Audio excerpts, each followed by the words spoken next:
여러분 안녕하세요. 3, 40대에 시작하는 노후 준비 금퇴연구소의 박종현입니다. 오늘은 여러분 제가 특별한 시간을 준비했는데요. 야심차게 준비한 금태족 인터뷰입니다. 말 그대로 금태족의 꿈을 이룬 그런 분들을 만나 뵙고 이제 그런 어떤 노하우를 듣는 시간인데요.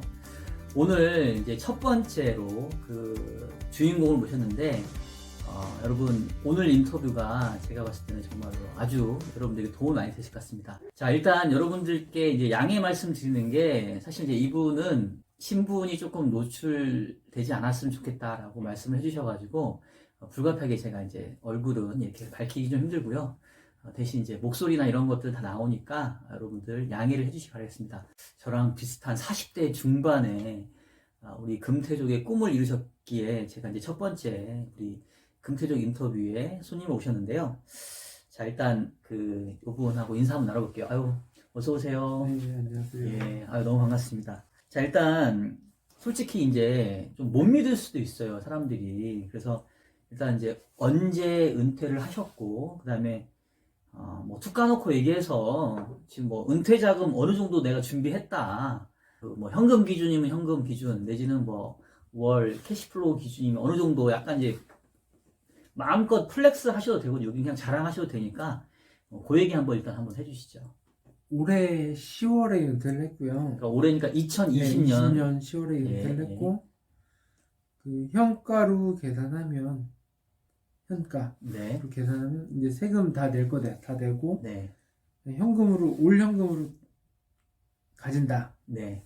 그러면 한 20억 정도. 20억 정도. 예, 아, 예, 그 정도로 은퇴를 했고요. 네, 어떤 분들한테 많을 수도 있고, 음. 어떤 분들한테 적을 수도 있는데, 네. 이 정도면 충분하지 않을까. 아니 솔직히 40대 이제 우리가 중반이잖아요. 네. 그러면 제가 봤을 때는 좀 금태적으로는 나이가 되게 젊은 편이란 말이에요. 제 느낌으로는. 언제부터 지금 금태족이 돼야겠다고 이제 결심을 하신 건지, 그 다음에 어떤 뭐 계기가 있으셨던 건지 좀 그게 궁금하거든요. 첫 번째는 제가 많이 아팠어요. 2013년 정도에 많이 아팠고, 아픈 것 때문에 은퇴했다기보다는 다른 이유인데, 사실 가장 은퇴했던 가장 큰 이유는 자본주의에서 소유권 자체가 내 거냐, 내 게 아니냐. 회사를 다닐 때는 내 네. 거라고 생각을 할 수 있는데, 네. 사실은 이제 소유권을 얘기하기 시작하면 내 건 아니거든요. 이거는 회사를 다녀보신 분들은 다 아실 거예요. 내 게 아닌데, 내가 그 급여라는 거에 속박돼서 내 게 아닌 걸 당연하게 받아들일 필요가 있냐 라고 하면 사실은 저는 좀 그건 아닌 것 같아서. 그러니까 회사 다니면서 이룬 것들이 있긴 한데, 예. 그게 내게 아니다라는 게 이제 예. 느껴지셨기 때문에 네. 회사보다는 내가 나와서 하는 게 좋겠다 이런 생각을 하셨다는 그런 건가요? 네, 그렇죠. 그냥 단순하게 그렇게 해서 이렇게 나온 건 아니고, 내가 할 수 있는 것들에 대한 그 모델에 대해서 굉장히 많이 브리핑을 했고요.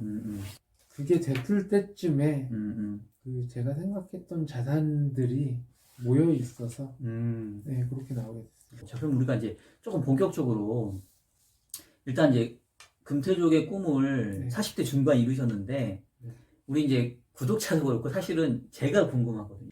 어떻게 이제 이렇게 젊은 나이에 금태족의 꿈을 이뤘나 이제 이게 궁금한데, 일단은 첫 번째 뭐든지 기초가 중요하니까 우리 선생님 보시기에 금태족이 되기 위한 첫 번째 단계 어떤 게 제일 중요하다고 생각하세요? 자본주의 사회에서 살잖아요, 우리가. 네네. 계층이 딱 5개가 좀 있다고 생각합니다. 5개, 계층이 5개 있다. 자본주의 사회에서 5개. 네, 자본가. 맨 위에가 자본가. 네. 그 다음에 두 번째가 사업가. 사업가. 세 번째가 전문직. 전문직. 네 번째가 자영업.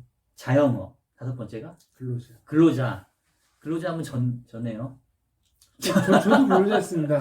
불과. 아, 그래요? 근데 네, 제일 하층면에 있었군요. 예.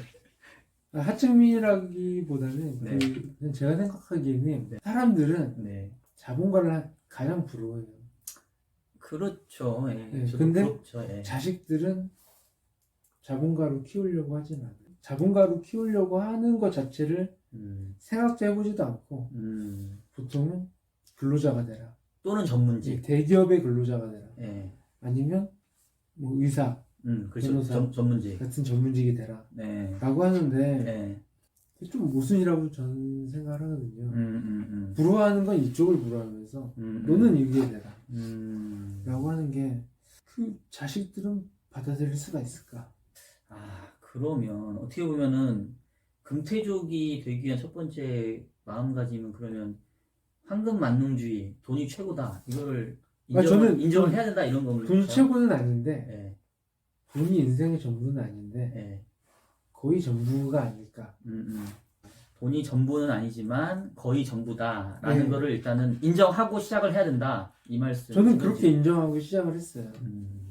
일단은 뭐 사실은 우리가 금태족이라는 개념 자체도 어떻게 보면은 경제적인 게 기준이 되니까 그거는 이제 인정했다고 쳐요. 그러면 중요한 거는 그러면 그 돈을 어떻게 모으냐가 지금 중요한 거잖아요. 지금 우리 선생님께서 계략적으로 내가 그동안 현재 부를 이뤘었을 때에 자신만의 이제 투자 원칙이라고 해야 되는 게 이런 게 있을 거 아니에요. 내가 약간 큰 그림상에서 이러이러한 마인드를 가지고 내가 투자를 해왔고 이런 것들이 좀 바람직하지 않겠냐라고 생각했던 거 그런 거를 한번 좀 얘기를 해주시면 어떨까요? 현금을 갖지 말자. 현금을 갖지 말자. 현금은 항상 마이너스다.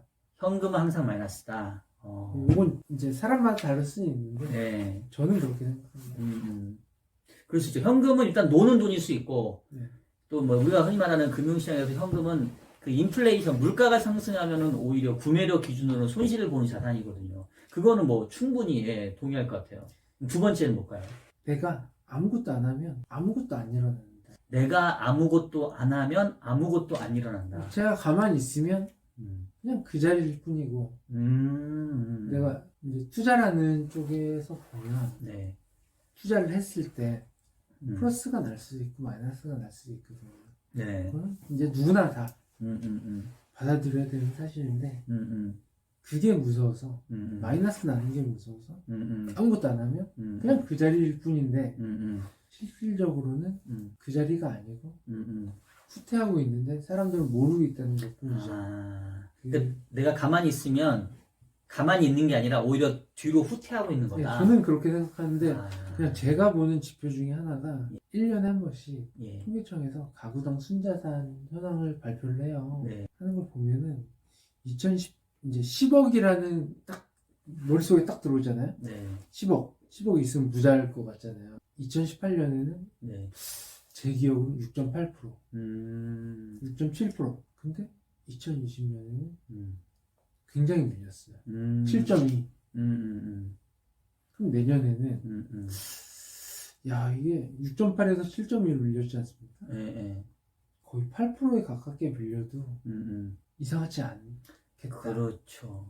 6억에서 내가 6억 천이 됐으면 네. 나는 상대적으로 가난해진 거가 아니야. 그렇죠. 그러니까 역시 또 인플레이션에 대한 얘기 같은데 구매력 기준으로는 내가 10년 전에 뭐 예를 들면 6억의 자산이었는데 지금 10년 후에도 6억이 있으면 그건 내 자산 가치가 유지된 게 아니라 오히려 나는 후퇴한 거죠. 더 가난해졌다는 그 말씀인 거잖아요, 지금. 네, 그렇죠. 불과 3년 전에 어. 지금 10억으로 사야 되는 집값이 예. 불과 3년 전엔 5억 5천, 그렇죠. 뭐 6억밖에 맞아요. 안 됐었단 말이죠. 그러니까 투자를 하는 거에 대한 두려움을 가지면 안 된다. 손실에 대한 두려움을 가지면 안 된다. 멈춰져 있으면 안 된다. 지금 그 얘기이신 거죠. 재산을 형성할 때 가장 크게 기여한 투자처가 뭐였어요? 어떠한 투자를 해서 지금 현재 부를 제일 많이 이루는데 기여를 하셨다고 볼 수 있을까요? 처음에 부를 형성한 거는 네. 사실은 저축입니다. 저축. 예. 저축. 첫 번째 저축. 그 저축을 저는 돈으로만 다 모아놓진 않았거든요. 네. 저축이라는 게 은행에 넣을 수도 있고, 네. 아니면 주식을 살 수도 있잖아요. 그렇죠. 제가 한 3년, 4년 정도는 네.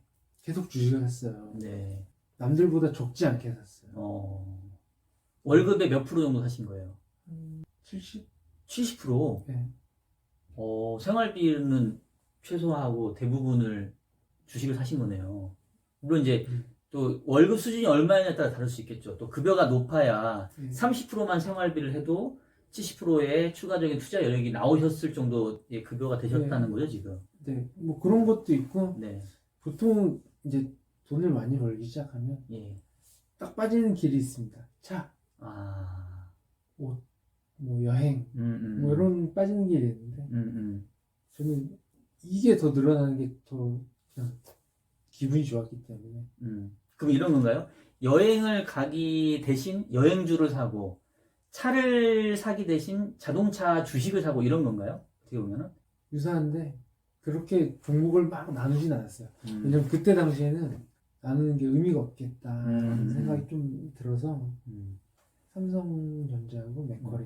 삼성전자하고 맥쿼리 인프라라는 종목을 우리 선생님께서 집중적으로 지금 투자를 하셨다고 아까 얘기를 하시더라고요. 사실 3년, 4년 정도가 지나니까 상당히 많이 늘었어요. 상당히 많이 늘었고, 이게 저보고 지금 사라 그래도 반토막도 못할 것 같아요. 저는 그렇게 생각해요. 이제 세 번째는 주식으로 번 돈을 부동산으로 바꿨다.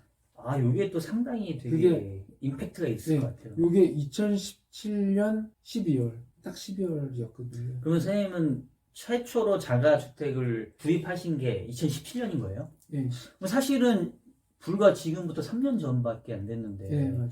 어떻게 보면은 이제 우리가 40대 중반이니까 나이 대비로는 주택 구입 시기가 사실 좀 늦은 편인 거 아닌가요? 근데 저는 늦었다고도 생각할 수 있는데, 네. 그 당시에는 집값이 떨어진다는 게 대세였어요. 아, 그 당시, 그치, 2017년도에는. 네. 네. 15년부터 17년까지 계속 떨어진다는 게 대세였고, 잠깐 삐죽하고 올랐는데, 야, 금리 오르는데 뭔 소리야? 라고, 또 떨어질 거야 라고 했고, 그 2017년 8월 2일 날 정부에서 대책을 발표를 했죠. 네. 상당히 셌어요. 세서, 야, 이거 떨어지겠다. 라고 저도 오판을 했죠. 오판을 했는데, 한 10월 달 돼서 알았습니다. 이게 안 떨어지겠구나. 그래서 12월 달에 샀죠.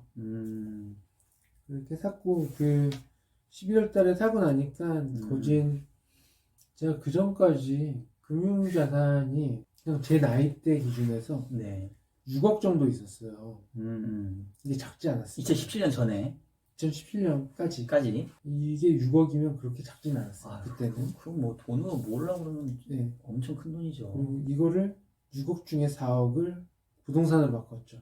부동산으로 바꾸고 이제 크나큰 상실감, 부동산을 처음 사봤기 때문에 야, 이게 뭔가 내가 평생 너무 힘들게 모은 재산이 야, 이거 엉덩이 깔고 왔는데 그냥 다 나간 건 아닌가 라는 갈등도 많이 했습니다. 네. 근데 제가 계속 서울에 살아야 될 거니까 어디든 깔고 앉을 자리는 있어야 됐고 그냥 그렇게 있었죠. 그리고 2억이 남았어요. 그러니까 6억 중에 4억은 주택을 샀고 부동산을 샀고 2억은 캐시로 남았고. 근데 이 정도를 벌었어요.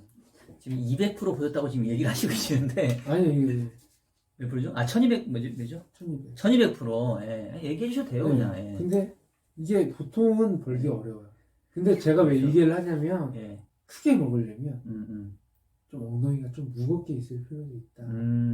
몇 년 만에 1200% 이익 4년 만에. 그때 그 1200% 수익을 안겨줬던 종목이 뭐였죠? HLB. 뭐 근데, 지난 얘기니까. 근데 요게 근데 제가 6개월 더 늦게 팔았으면 4.0% 났어요. 4.0%. 근데 그건 어쩔 수 없는 거니까. 근데 요런 것도 필요하다. 투자를 해서 벌 때. 그리고 이 6억을 만드는 게 제가 온전하게 뭐 1년에 6%, 7%씩 오르는 주식을 사서 모았다. 라는 개념은 아닌 거예요. 그러니까 내 포지션이 90%는 이만치 안정적인 놈이면 5에서 10% 정도 옵션 투자 같은 개념으로 뭐 아니면 도에 걸어도 요게 도가 나와도 타격을 받지 않을 정도면 해보는 것이 좋다. 라고 저는 얘기를 좀 드리고 싶어요. 그러니까 이제 옵션 투자라고 말씀하시는 게 부연 설명하자면 업사이드 포텐셜이 열려 있는 거죠. 네, 그러니까 하방은 막혀 있고, 네. 그러니까 뭐 손에 남았자 내가 투자한 금액이고, 이게 대박 났다면 막 지금 1200%고 네. 고점에 팔았으면 4000%니까 네. 40배 났다는 얘기잖아요. 1200%. 근데 보통은 1200% 날 때까지 네. 보통은 못 견디죠. 보통 한 못 2, 견딥니다. 30% 올리면 맞아요. 엉덩이가 들썩들썩해서 잘해야 따블라면 내가 잘 먹었어 하고 나오는데 1200%면 12배인 거죠 지금 맞죠? 1200%면 그거를 견뎠다는 대단한 건데 근데 사실은 뭐 그거는 약간 좀 뭐 나한테 그런 운이 왔었을 수도 있는데 제가 봤을 때 포인트는 그렇게 해서 이제 번 주식을 부동산으로 바꿨다 이건데 네. 아까 6억 중에 4억을 부동산 투자에 썼다고 하셨잖아요. 네. 그럼 혹시 그 4억으로 투자하신 부동산은 지금 현재 얼마가 된 거죠? 9억? 9억 정도. 그러니까 비싼 집은 아니에요. 예. 비싼 집은 아닙니다. 거기도 더블 나셨네 또. 비싼 집은 아닌데 네. 제가 하고 싶은 얘기는 서울에 살 거면 네. 계속 살아야 된다면 네. 아니면 내가 안 살아도 예. 자식이 살아야 된다면 예. 서울에는 뭘 하나 갖고 있는 게 좋지 않을까. 예. 맞아요. 근데 사실 저는 이제 오해를 안 하셨으면 좋겠는 게 뭐 여기 이제 대부분 제가 이제 앞으로 인터뷰하실 분들이 성공하신 분들만 오실 텐데 내가 이렇게 해서 투자에 성공했어라고 하는 얘기는 사실 결과론적인 거거든요. 근데 우리가 그거를 뭐 자랑하겠다는 게 아니라 그때 이제 의사결정했던 배경, 그 다음에 그 후에 어떻게 대응했느냐인데, 우리 선생님 같은 경우는 저축을 주식으로 했고, 그래서 그렇게 주식을 통해서, 뭐 몇 배를 먹었는데, 그거를 그 다음에 이제 부동산으로 전환했다는 게 제가 봤을 때 그게 포인트 같아요. 요새는 그 투기꾼 뭐 이런 거에 대한 네. 사람들이 적대적인 개념들 있잖아요. 네네. 근데 투기꾼이라는 개념이 아니고 네. 나는 계속 서울에 살아야 되니까 서울에 살아야 되니까. 집을 하나는 갖고 있어야겠다. 라는 게 그때 2017년이 마침 내가 집을 살 돈도 모였고 그냥 사도 부담되진 않겠다. 라는 거였고 뭐 그런 정도라고 보면 될 것 같고 돈이라는 게 지금 최근 한 10년, 15년 사이에 굉장히 돈이라는 게 의미가 있어졌나라는 생각을 되게 많이 했어요. 돈을 갖고 있으면 그냥 저절로 손해가 나는 세상을 누군가는 만들어 놨잖아요. 그냥 캐시로 들고 있으면 손해가 나는 세상이다. 네, 저는 그렇게 생각을 했습니다. 요즘에 신조어 중에 벼락거지라는 얘기가 있잖아요. 옛날에 벼락부자라는 얘기가 있었죠. 그러니까 내가 가만히 아무것도 안 하고 있었는데 벼락하면 부자가 된 걸 벼락부자인데 거꾸로 내가 이제 아무것도 안 한 상태에서 벼락거지 된 게 결국 똑같은 얘기예요. 그냥 집 안 사고 뭐 그냥 월급 받아서 저축만 하고 있었더니 자산 가격 다 올라서 결국 그걸 내가 살려면 못 사게 되니까 상대적인 박탈감 때문에 내가 벼락거지 있었던 얘기인데 지금 그 말씀을 제가 봤을 때 해주고 계시는 거거든요. 이 사람이 잘못해서 그런 게 아니고 세상이 그렇게 만들어져 버린 거기 때문에. 그렇죠. 근데 미안한 얘기지만 그런 세상의 흐름을 파악하지 못하고 시류에 타지 못한 본인의 잘못도 솔직히 말하면 있는 거죠. 냉정하게 얘기하면. 그렇잖아요. 저는 본인의 잘못으로 끝나면 그건 굉장히 클리어하다. 하지만 가족의 고통으로 이어지면 그건 좀 문제가 있지 않나. 그리고 또 아까 했던 것처럼 대물림. 자, 그러면 조금 이제 약간 어두워지긴 했는데 이 또 영상을 보시는 구독자분들께 자산을 불리는 좀 구체적인 방법들이 있잖아요. 약간 요런 방법으로 한번 투자를 좀 해봐라. 이런 방법론을 조금 소개를 해주시면 좋을 것 같아요. 우선 저는요, 보통 투자를 하겠다는 분들이 공부가 안 돼 있는 경우가 되게 많아요. 공부라는 게 공부라고 하니까 뭘 가르쳐야 되고 뭐 이런 거라고 생각할 수 있는데 그게 아니고 자본주의가 뭔지 일단 이해부터 하자. 우리가 사는 세상에 가장 부러워하는 사람들은 다 자본가다. 일단 자본가를 좀 부러워하자. 자본가는 적이 아니다. 라는 얘기를 좀 하고 싶고 그리고 보통은 아이가 있으니까 제 친구들 보면 대부분 비슷해요. 내 아들이 출가를 할 때 3억은 줘야 되는데 근데 3억이라는 돈이 쉽나 라고 생각하면은 3억이 누구 애 이름입니까? 진짜 어렵습니다. 주기도 어렵고 그 3억을 진짜로 주려면 1억은 세금 낼 생각을 해야 되거든요. 맞아요. 그러니까 미리 주자. 미리 증여를 하자. 주자. 애가 태어나면 뭐 내 돈 2천 주고 만 20세 미만 2천까지란 말이죠. 예, 예. 내 돈 2천을 줍니다. 네.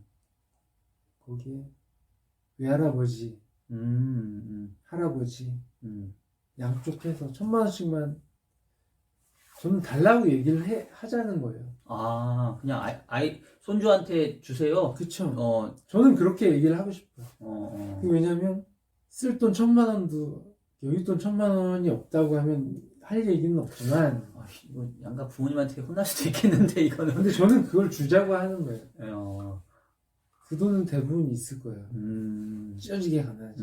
손주한테 그 정도는 투자합시다. 그럼요. 예, 아버님. 첫째 손주 나면 1,000씩 주고, 네. 둘째 손주는 또 1,000씩 주고. 용돈 틈틈이 네. 주지 마시고 한 방에 줍시다 그냥. 그렇게 해서 네. 그럼 4천이 모인단 말이죠. 네. 이걸 S&P에 넣겠어요? 나스닥에 넣겠어요? 뭐 성장수로 나스닥이 좀 그죠. 낫죠. 네. 초장기 투자니까. 네. 초장기잖아요. 네. 얘한테 영세에 4천을 넣으면 네. 얘가 이걸 찾는 금액은 30살은 돼야 될 거예요. 그렇죠. 뭐 적어도 뭐 20살 성년 된 이후에 찾을 거니까. 그럼 30년이면 네. 4천만 원이 네. 10배는 나지 않을까. 라고 통상 생각하는 게 합리적이지 않을까. 사실 뭐 지금까지 보면 나스닥 주가를 보면 뭐 금융위기 때만 잠깐 네. 떨어졌을 뿐이지 그 후로 계속 신고가를 갱신했으니까. 그러니까 결국은 애가 태어나면 애한테 초장에 주자. 증여를 주고 그리고 주식을 사주자. 노후에 내가 3억을 줄 거를 미리 하지 땡겨주자. 하지 말자. 라는 거예요. 10살 때 주면, 아니, 0살 때 주면 4천 주잖아요. 네네. 10살 때 주면 또 4천 줘요. 20살 때 주면 최대 7천까지 줍니다. 나 5천, 할머니 2천. 그럼 이 사람들이 28살. 네. 28살이라 할게요. 대학교 졸업하고. 네. 얘가 얼마를 갖고 있을까요? 그때 까보면 이제 깜짝 놀라겠죠. 한 12, 3억 네. 갖고 있을걸요? 그때까지는 얘기를 안 하는 게 나을 것 같아. 중간에 알면 얘가 공부 안 할 것 같아. 그러면 얘가 망가질 수도 있겠죠. 그렇죠. 예. 근데 저는 예. 내 노후를 해결하려면 내 자식의 아. 앞날을 미리 해결해주면 굉장히 편하다. 그거는 맞는 얘기네. 그쵸. 네, 저는 그렇게 생각합니다. 그렇지. 사실은 우리가 뭐 우리 때야 뭐 자식이 부모를 봉양하지만 요즘은 오히려 뭐 캥거루족 이래가지고 부모가 여전히 자식들을 케어해야 될 수 있는데 차라리 초장에 자식에 대한 경제적인 부분들을 해결해주면 내 노후에 대한 부담이 덜 수 있으니까 이게 그런데